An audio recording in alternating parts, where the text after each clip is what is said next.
Hello.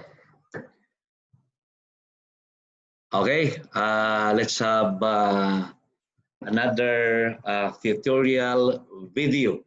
This is still reinforced concrete design.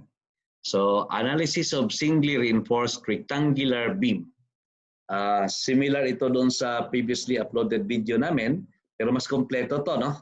So, what can we learn from this video? So here we are given the dimensions of the beam width, the effective depth, the material properties such as FC prime, Fy, and then the tension steel area. Then alamin natin, we will discuss how does the strength of the beam change with increasing number of tension bars. Kung dadamihan na, we will increase the number of bars, let's say from 3, gawin natin 4, gawin natin 6 or siyam, ano ba yung magiging strength niya? Is it worth adding the number of bars? No? Malaki ba yung change ng strength? No? Kung magdadagdag tayo na magdadagdag ng bar. And then, the effect of the bars to the classification, design classification ng beam. No? I-discuss natin yung tension control section, transition region, and the compression control section. Right, so ito yung ma-expect natin dito. Okay, ito yung ating problem, no? So given ang data, the beam width is 330, effective depth 450, tension bar diameter is 25, FC prime 27.5, Fy 414. So we will compute the design strength, that is Phi Mn, Phi times Mn, under the following conditions. Okay, una, using 4 na tension bars. Next, gawin natin 6, and then we will make it 9 bars. So ito yung ating bar. Let's just neglect the hanger bars. Only the tension bars yung ating i-consider. So ito yung 330 na width, and then the effective depth to the centroid of the bars. Okay, I just draw here 2 rows of bars. Never mind. No, importante dito yung effective depth natin na 450. Okay. So, sige, tingnan natin. Using 4 na bars. 4 tension bars muna. First, yung beta 1 muna natin. No? 0.85 of course. No? Your FC prime is less than 28 MPa. So, you will use 0.85 for your beta 1. And then the bar area is pi over 4 times 25 squared is 491 square mm. Okay? Now, so that we will know, kasi we will be using these bars, 4 muna, 6, and 9.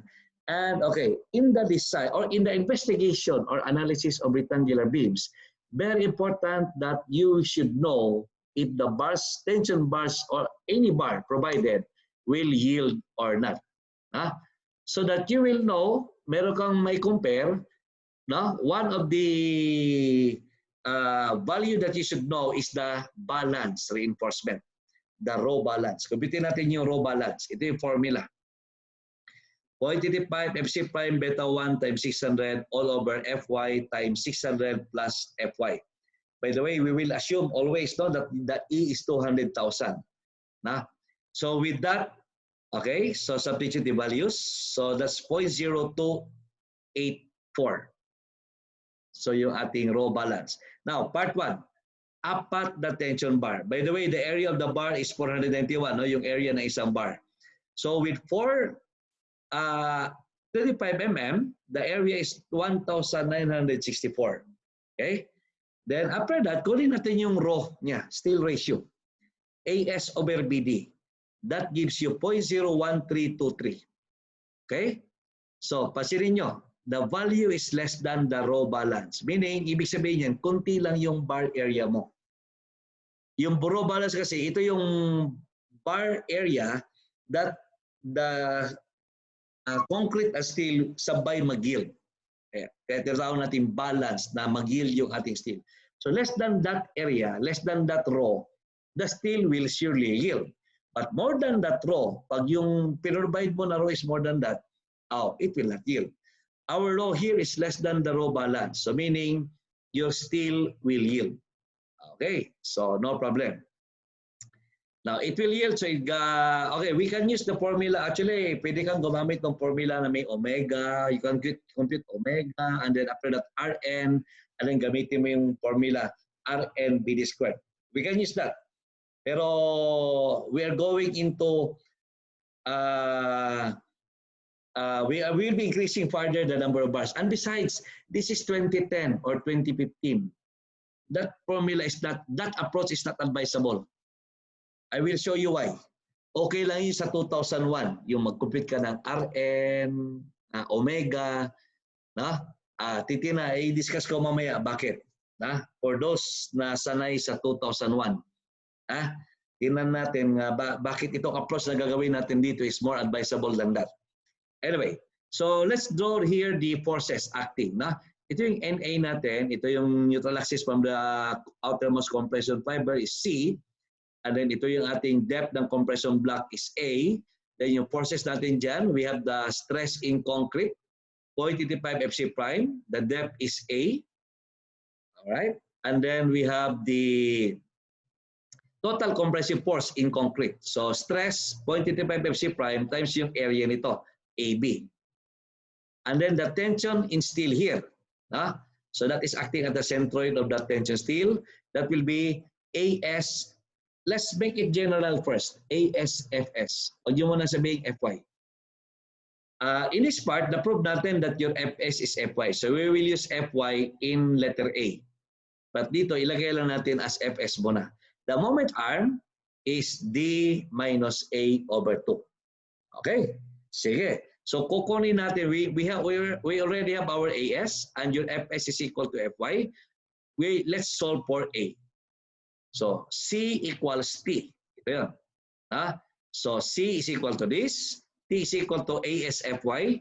Then, masolve natin yung A. Ito yung formula for A. Formula for A, singly reinforced. Alright? So, with AS and FY known, B, solve natin yung A. 105.4. Alright? So, with that known, A, and Fs equals Fy, makukuha na natin yung nominal strength. We already have the moment arm. The moment produced or the couple produced by these two equal forces, yun yung kanyang nominal strength. Na? So Mn is, pwede kang gumamit ng C times moment arm or di kaya T times moment arm. Let's use na lang ito para mas maikli. Na?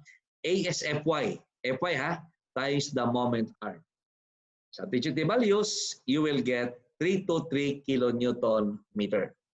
So that is your Mn. So tira nyo if this is 2001 code, yung fee natin is automatic na 0.9. So makukuha mo agad yung fee Mn. But we will be using here the 2010 or the 2015.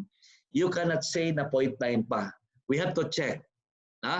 So, kakailangan mo pa rin yung ng C para makuha po yung Fs. We have to solve for Fs here. Dapat malaman natin yung steel strain. Yung strain ng tension bar. Okay, tingnan natin. So, with known A, makukuha na natin yung C. A over beta 1. So, that's 124. And makukuha na natin yung stress ng tension steel. Itong Fs. Now, the formula is 600 times D minus C over C. Formula yan. Tension steel. Okay, so with C already known, masolve na natin yung Fs. 1,577 MPa. Yung strain corresponding to that is more than 0.005 or that is more than 1,000 MPa. That is tension control. Okay, actually the code does not give the value in terms of stress. Ang binigay ng code is strain. Yung 0.005 na strain dyan, ang corresponding stress dyan, i-multiply mo yun ng E. Of course, yung E, sinabi ko kanina is 200,000. Pag multiply mo yun ng 200,000, that is 1,000. Ang ibig sabihin nito, the steel strain is more than or equal to 1,000 MPa. That is tension control. Ang reduction factor na gagamitin mo ay, wag to kasi ito sa spiral ito. Ito, other, tide column, o tide, yung mga beam natin, tide man yan, separate. 0.9 yung gagamitin natin. Ito naman transition, ibig sabihin, ang steel strain is less than 0.005 but more than the yield strain. Pero para madali mo maintindihan, the steel stress is less than 1,000 but more than Fy. Yan, mas klaro siya. So transition zone, transition region yan. Ito yung formula for your fee. Ito naman yung compression control. Ibig sabihin, the steel strain is less than the yield strain, or the steel stress is less than Fy. Ang reduction factor niya is 0.65. Ganon yan. So here in this example, our stress is more than 1,000. Your fee natin is 0.9.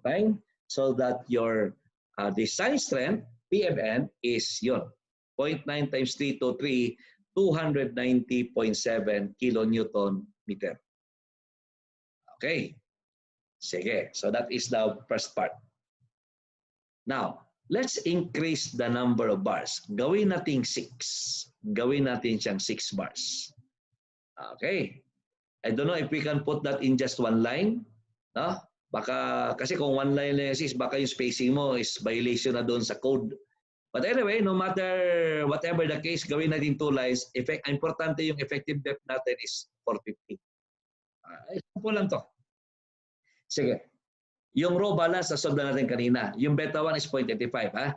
So, gaya ng, just like what we did kanina in part 1, part A, let's solve your AS. Alright. 6 na 491. Then, check natin kung mag-yield siya or hindi. Kunin natin yung raw. ASBD. So your raw is 0.01984. Alright? Less than raw balance pa rin. Meaning, the steel will yield pa rin. Fs equals Fy pa rin tayo. So, masolve na rin natin yung A. Kagaya kanina, no? Equating C and T. Kuha natin yung A. The same formula kanina na we have done this already in the first part. Our A is 158.1 and masolve na rin natin yung ating nominal strength. Ayan, ASFY times the moment arm, that will give you yun, 452.4. Alright, nominal yan.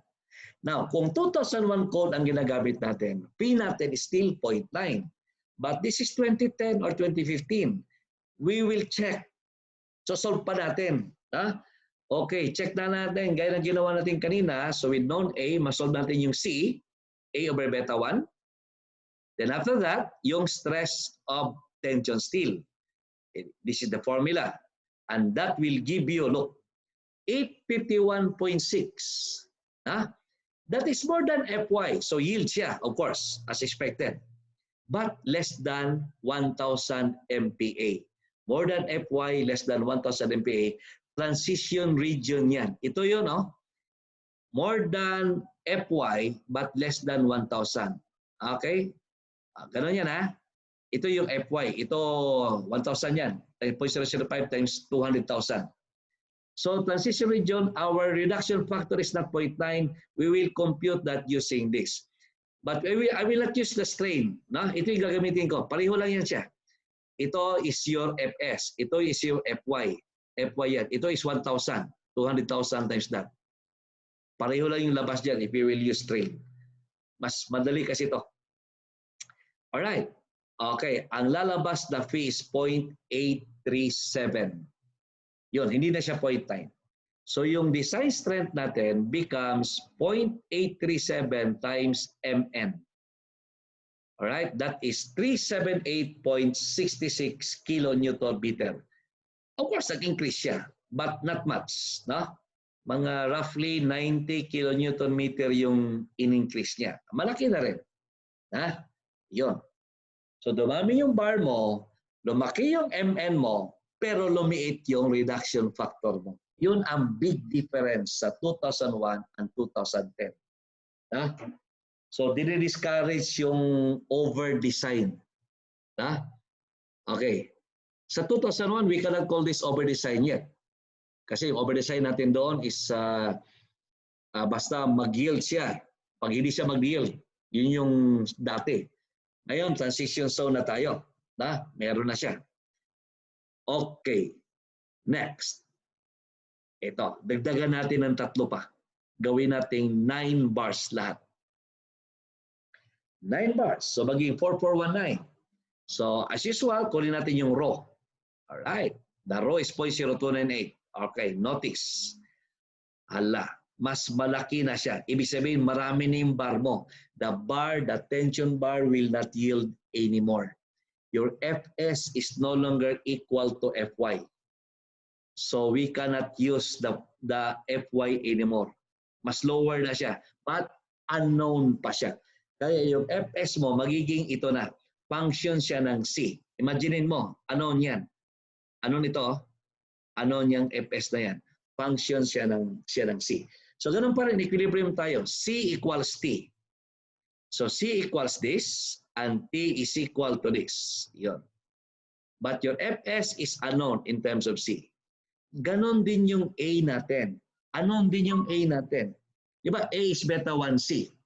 So isa yung unknown natin dito. Kasi dito dalawa yung unknown, Fs at saka A. Pero pwede natin gawing isang unknown lang. Kasi Fs can be a function of C.